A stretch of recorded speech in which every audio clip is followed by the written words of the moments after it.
बिस्मिल्लाहिर्रहमानिर्रहीम। अस्सलाम वालेकुम। ऑपरेशन एंड प्रोडक्शन मैनेजमेंट के साथ आज जो हमारा चैप्टर है उसका नाम है मेंटेनेंस एंड रिलायबिलिटी। मैं टॉपिक शुरू करने से पहले एक दफ़ा फिर से आपको चैनल में खुशामदीद कहता हूँ। स्टूडेंट, आज का जो हमारा टॉपिक है उस टॉपिक का नाम है मेंटेनेंस एंड रिलायबिलिटी। अब सवाल यहाँ पे ये पैदा होता है कि सर सिस्टम में मेंटेनेंस एंड रिलायबिलिटी की ज़रूरत क्यों पड़ती है। उसकी डिटेल में या स्ट्रेटिजिकली इम्पोर्टेंस में जाने से पहले मैं इन दोनों टर्म्स को शॉर्टली आपके सामने उसकी ब्रीफिंग दे देता हूँ। स्टूडेंट, मेंटेनेंस का मतलब ये होता है कि आप कोशिश करते हैं कि अपने सिस्टम के अंदर या किसी भी ऐसी चीज़ के अंदर जिसको आपने लॉन्ग टर्म बिजनेस के अंदर इस्तेमाल करना होता है उसमें आने वाली वेरिएबिलिटी को ख़त्म करें या रिमूव करें या कम से कम कर सकें। फॉर एग्ज़ाम्पल, अगर मैं एक नई मोटरसाइकिल लेता हूँ तो मोटरसाइकिल लेने के बाद मैं कोशिश करूँगा कि वक्तन फ़वक्तन या कुछ अर्सा के बाद उसकी मेंटेनेंस करवाता रहूँ ताकि उसके चलने में आसानी रहे। अगर मैं उसकी मेंटेनेंस नहीं करवाऊँगा तो हो सकता है कि उसकी परफॉर्मेंस में कमी आना शुरू हो जाए और मैं जिस प्रोडक्टिविटी के लिए उसको इस्तेमाल कर रहा था वो प्रोडक्टिविटी कम हो जाए। सेकेंड, इसमें जो कंसेप्ट आ रहा है वो कंसेप्ट है जी हमारे पास रिलायबिलिटी का। रिलायबिलिटी बेसिकली रिसर्च के एक टॉपिक है जिसमें हम किसी भी स्केल की वैलिडिटी एंड रिलायबिलिटी चेक करते हैं। सिमिलर है कि अपने सिस्टम के अंदर या किसी भी ऐसी चीज़ के अंदर जिसको आपने लॉन्ग टर्म बिजनेस के अंदर इस्तेमाल करना होता है उसमें आने वाली एबिलिटी बेसिकली कहते हैं कि क्या ये एतमाद के काबिल है भी है कि नहीं है। Reliability in the long sense ये टर्म देखी जाती है चीज़ के बारे में कंसेप्ट लिया जाता है और बोला भी जाता है। जैसे मैं एक छोटा सा ऐड चलता है टीवी पे, डॉलर्स लिया क्योंकि ये तो रिलायबल है। अब बात आ रही है कि सर ओपीएम के अंदर जो है ये रिलायबिलिटी से आप क्या मुराद। भाई देखें जी, हमने कोई सिस्टम जब डेवलप करना होता है तो सिस्टम इतनी आसानी से डेवलप नहीं होते। एक दफ़ा हम कमांड देते हैं, फिर उसके ऊपर वर्क करते हैं, फिर चेंजेस होती रहती हैं, तब्दीलियाँ होती रहती हैं, फिर करने के बाद फिर कहीं हमारे सिस्टम डेवलप होते हैं। जैसे मैं आपके सामने अगर अच्छे इंस्टीट्यूशंस की बात करूं, कैम्ब्रिज है, कैम्ब्रिज के साथ साथ कायद-ए-आज़म यूनिवर्सिटी है, तो इन पंजाब यूनिवर्सिटी है, इन यूनिवर्सिटीज़ के सिस्टम डेवलप हुए हैं और ये सिस्टम डेवलप होते हुए इन्हें बड़ी दिक्कत का सामना करना पड़ा था। लेकिन एक दफ़ा जब इनका सिस्टम डेवलप हो गया अब ये ऑटोमेटिकली रन कर रहे होते हैं। लोग क्यों कोशिश करते हैं कि हम इन इंस्टीट्यूशन तक अप्रोच करें, उसकी रीज़न ये है कि इन इंस्टीट्यूशन ने सालों में मेहनत की है और अपने आप को खड़ा करती है। अब रिलायबिलिटी जो है ये बरकरार कैसे रह सकती है। तो स्टूडेंट याद रखिएगा कि रिलायबिलिटी मशीनों की शक्ल में नहीं कायम रहती, रिलायबिलिटी इंसानों की शक्ल में कायम रहती है और इंसान ही किसी सिस्टम को बनाने में और बिगाड़ने में अपना अहम रोल प्ले करते हैं। हम कोशिश ये करते हैं कि अपने सिस्टम की रिलायबिलिटी को इंश्योर करने के लिए हमारे पास जो पब्लिक होती है उसको हम क्या कर रहे होते हैं, एम्पावर कर रहे होते हैं। हम कोशिश करते हैं कि साथ साथ उसको फैसिलिटीज़ दी जाएँ, उसके डिसीजंस को प्रायोरिटी दी जाए और सिस्टम के अंदर जो है वो डेडिकेशन एंड डिसेंट्रलाइजेशन का जो एक रोल होता है वो भी शामिल रखें और साथ साथ हम मेंटेन भी कर रहे होते हैं दूसरी साइड से। अब ये नहीं है कि एम्प्लॉइज़ को एम्पावर कर दिया, ठीक है यार आप जो बात करेंगे वो हरफ़े आखिर होगी, बल्कि उसके ऊपर भी एक चेक रखेंगे कि भाई आपने जो स्टेप लिया था क्या उस स्टेप का सिस्टम को फ़ायदा हुआ कि नहीं हुआ। एक चीज़, अब ये दोनों चीज़ें जब साथ साथ चलती हैं तो हमारे सिस्टम की जो रिलायबिलिटी होती है ये फिर बरकरार रहना शुरू हो जाती है। अब इसका फ़ायदा क्या होता है जी, फ़ायदा ये है कि हमारी वंस अगेन वेस्टेजेस कम होना शुरू हो जाती है, लॉसेस कम होते हैं, जो स्लैक टाइम है वो भी हमारा कम होता है और इसके साथ साथ हमारी जो प्रोडक्टिविटी है इसमें इंक्रीज, इसमें इजाफा होता है। ये स्ट्रेटिजिकली इंपॉर्टेंस है रिलायबिलिटी की और मेंटेनेंस की, किसी भी सिस्टम के अंदर मेंटेनेंस एंड रिलायबिलिटी की। अब आगे बात चलते हैं ज़रा फर्दर, थोड़ा सा इसको स्टेप बाय स्टेप देखते हैं। सबसे पहले यहाँ पे बात हो रही है यहाँ पे रिलायबिलिटी की कि सर रिलायबिलिटी, अब इसके अंदर फर्दर क्या चीज़ें हैं जो हमारी करने वाली हैं। देखें जी, रिलायबिलिटी का टॉपिक तो बहुत बड़ा है, लेकिन क्योंकि हम ज़रा स्पेसिफिक टॉपिक के हवाले से ये वीडियो रिकॉर्ड कर रहे हैं, मैं उस पर सेपरेट वीडियो भी रिकॉर्ड करूँगा, शेयर कर दूँगा इंशाल्लाह चैनल में। जो रिलायबिलिटी है इसमें हमने दो चीज़ें देखनी है, एक तो फेलियर रेट हमने देखना है और दूसरा हमने ये देखना है mean time between failure rate. Failure rate देखने से पहले हमने ये देखना है कि हम हमारे पास जो सिस्टम है, सिस्टम की रिलायबिलिटी कैसे फाइंड करते हैं। स्टूडेंट देखें, कोई भी सिस्टम आप उठा लें, अगर मैं टेली कम्युनिकेशन कंपनी की बात करूँ, जैज़ वाली जो भी है, ये एक सिस्टम का नाम है।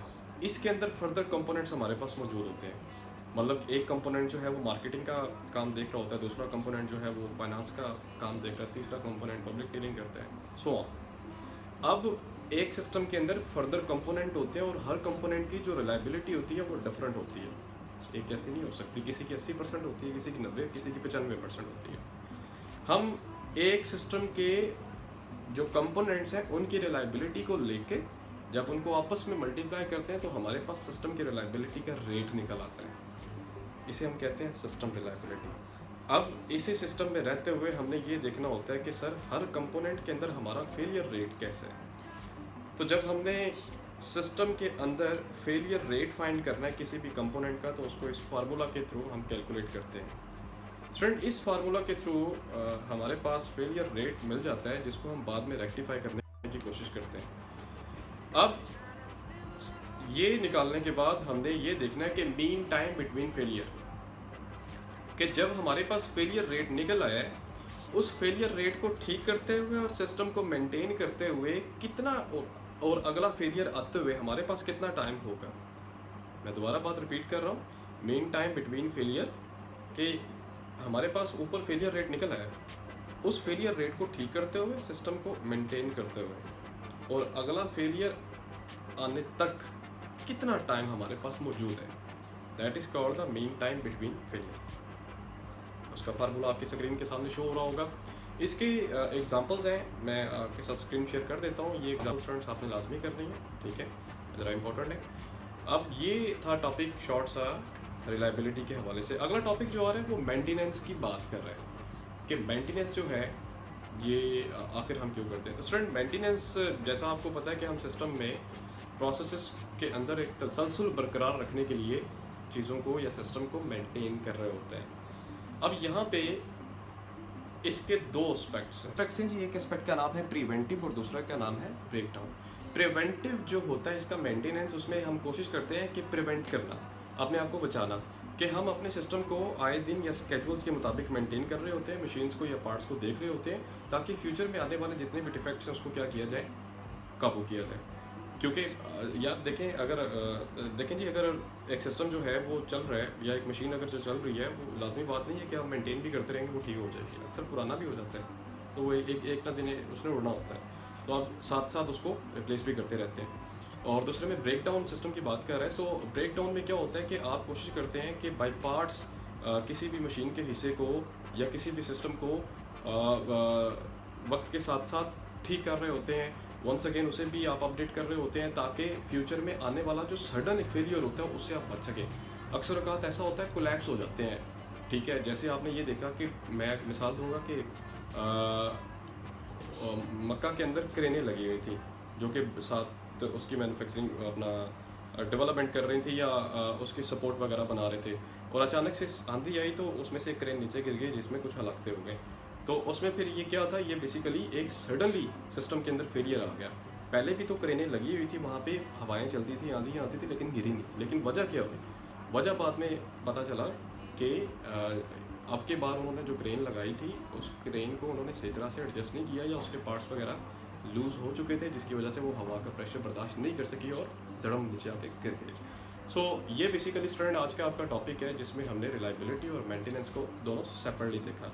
अब यहाँ पे केस स्टडी का सवाल आता है कि सर हम किसी भी सिस्टम के अंदर जब रिलायबिलिटी और मेंटेनेंस को देख रहे होते हैं तो क्या फर्म को इसका फ़ायदा होता है या नुकसान होता है, या कॉस्ट में बढ़ जाता है, कॉस्ट में इजाफा होता है।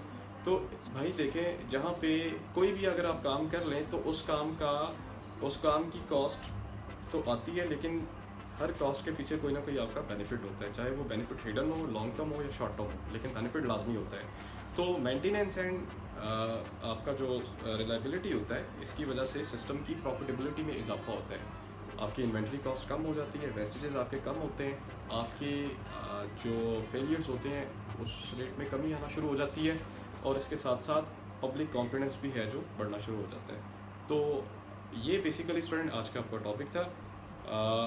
आप इसके केस स्टडी जो है मैं उसका लिंक नीचे मेंशन कर दूंगा, आप उसको एक दफ़ा ज़रूर पढ़ लीजिएगा। अगर उसमें से कोई चीज़ आपने पूछनी हो तो नीचे कमेंट सेक्शन में आप मुझसे पूछ सकते हैं। बाकी इंशाल्लाह आपसे मुलाकात होती है नेक्स्ट वीडियो में, तब तक के लिए इजाज़त दें। अल्लाह हाफ़िज़।